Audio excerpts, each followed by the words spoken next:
Hello everyone, I'm Sage and welcoming you all to the Executive Corner, Expert Talks 20-minute roundup, and today we're very lucky to have Mr. Bill Guy, the Chairman of Theta Gold Mines Limited, and we bring you industry leaders, successful business owners, market and equity advocates all under one roof to help you discover the insights of the stock markets and help you understand how you can create multiple passive income streams.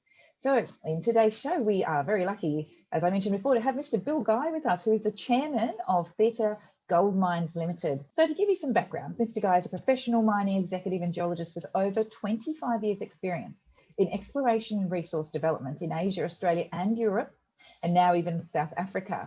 In previous executive and geology roles, he has been involved in all aspects of the mining industry, inclusive of capital raisings, project acquisitions, project development, and project discovery. So welcome, Bill. It's a pleasure meeting you. You too, Sage. Thanks for having me today. My pleasure. So without any further ado, let's get started with our questionnaire. Congratulations on the maiden underground mining reserve announcement of the project, by the way. Together with this, 419 kilo ounces of underground resources and Theta open pits. How big is the opportunity at the project? Yeah, sure. Theta has over 6 million ounces under management. So the maiden underground mining reserve actually only represents 16% of the total 4.5 million ounces available to us as an underground mineral resource. So there's a long way to go. So really, I just like the market to think of this as the beginning and a little window into the future. The main thing the market needs to just take away from this is, we have the underground mining method now and the metallurgy is well advanced. So this project's, just starting to show what it can do. Very exciting time for the company. So gold has had an amazing journey in 2020. And what is your view on the long-term prospects of gold? And how do you see Theta's gold strategies aligning with the future gold prices, please? Yeah, sure. So as Rick Rule said at the start of the gold boom, it was going to be a bumpy ride. So I think we've done that. We've seen gold. We see gold as strong in the medium term. People are talking about inflation now, massive amounts of global debt, and, in the US, trillions of dollars. So I don't see any bad news on the horizon for gold. Really, our strategy is to produce high-grade gold. So when we look at that 419,000 ounces we talked about today, that's at 5.5 grams. Nearly 2/3 of that is at over 6.5 grams. So really, our goal is to produce from a high-grade gold mine and really keep the operational costs down. And that way we de-risk ourselves from the gold cycle. Sounds like a brilliant strategy. So TGM recently entered into an at-the-market subscription agreement, or an ATM, with Acuity Capital. The agreement has given TGM an access to $15 million of standby equity capital. How well is the exploration operations positioned after this capital infusion, please? Yeah, sure. The company's in a strong position now to complete its work during the year. The guys are active on site, so there's over 30 guys on site today. And we're also staging our CapEx development to keep our CapEx requirements down quite modest. If we look at the underground or the open pit, they're both about 40 million US. So, we've got a size appropriate CapEx project compared to our market capitalization. Some companies need $1 billion. We only really need 40 million US to get this thing started. Well, thank you for those insights. I'm sure the shareholders or the potential shareholders would find that very useful. So absolutely. Where does TGM stand currently on its 5-year development plan for 4 of its mines, please? Yeah, so in that development plan, there's 2.75 million ounces under those 4 mines.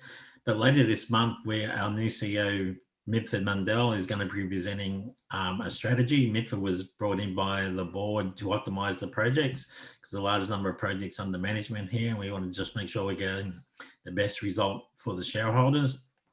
But what Mitford's strategy will show is that, it is achievable to get the 160,000 ounces of production, in the next 5 years. So I think the shareholders should look forward to that presentation and we'll get a better understanding and more detail about how we're going to achieve these goals. Absolutely. And best of luck with that. And hopefully the effects of the coronavirus pandemic and variant strains of the COVID-19 won't affect any of your plans going forward. No, not so far. The team's handled it very well in South Africa. in South Africa, mining is a critical industry, so you can still go about your business. Production of gold in South Africa was actually up this year with the majors.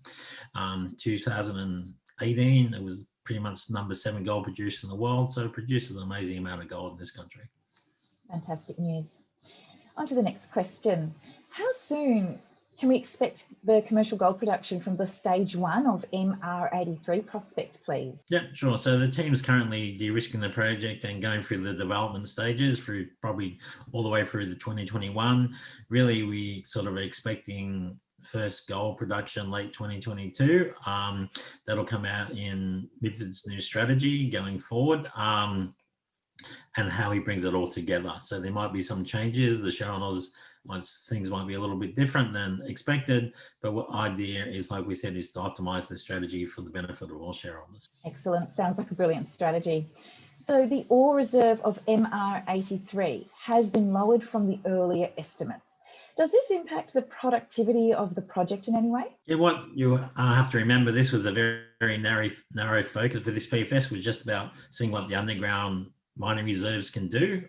Effectively, we've never had an underground PFS before, so this is our first underground mining reserve. So the focus was on that underground material. You know, future studies will look at ways to optimize the underground and the open pit when we bring them together. We get a better result than we've got today. Yeah, sure. And is historic data used for the underground mining reserves, or it's all new?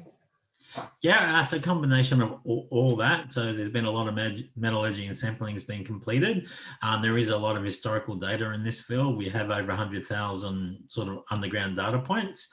You've got to remember, this was a producing gold field. There's a massive amount of history here, over 150 years. So we bring it all together. Generally, when we drill, we sort of find that 95% of the time we hit exactly what we're going to expect, and that the old times have generally done a very good job, because here in South Africa, everything is done via underground sampling. In Australia, we don't understand that because we trust drilling more, but South Africans actually trust their underground sampling more. So you have a clash of mining cultures there. Thank you so much for that insight, because that's exactly where that question came from my perspective. Thank you for that. So on to the next question. The project area spread across 62,000 hectares and has 43 historical mines. How TGM is planning to explore the gold possibility further on this project, please? Yeah, really, our main goal at the moment is to increase the mining reserve, which are obviously very highly prized and valued in the marketplace.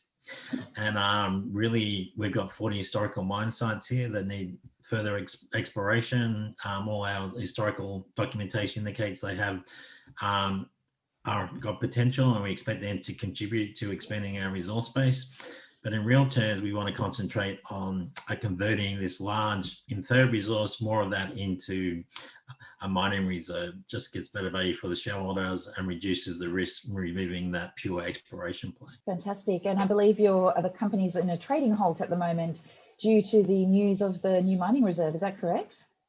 Yes, it is. It'll come out today, so that'll be quite exciting. We will have a lot of interviews and explaining the do, so the market can get its head around it. It is a complex project. It's not that easy to explain sometimes, but we see it as a big prize and we want to get into production. Absolutely. Very big news. Looking forward to your further interviews as well.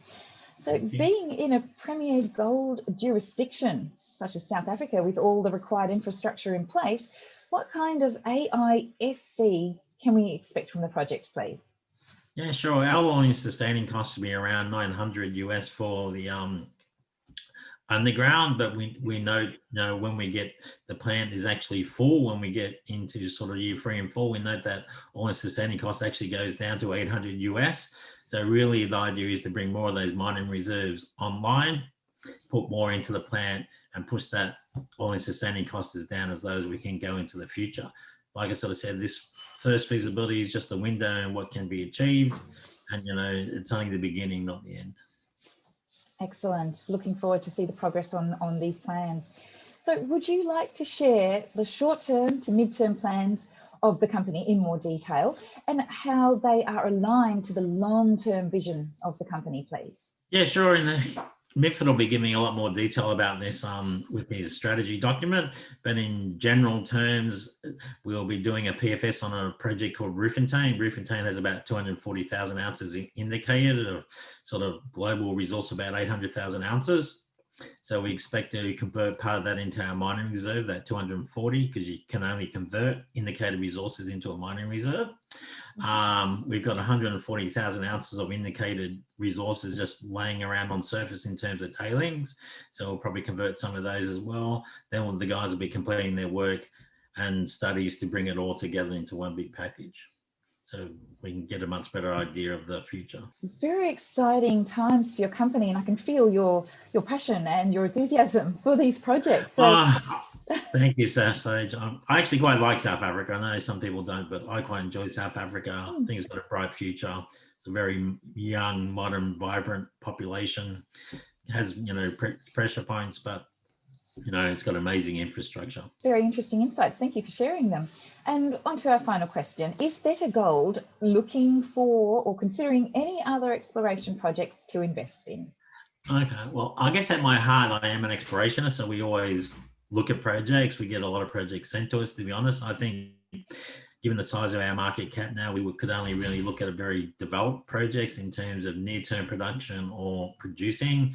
So it's not really one of our goals at the moment, but if opportunity arises, we'd certainly look at it very carefully if it adds value to the shareholders. Fantastic. Great to hear that you're in a position to be so adaptable and flexible.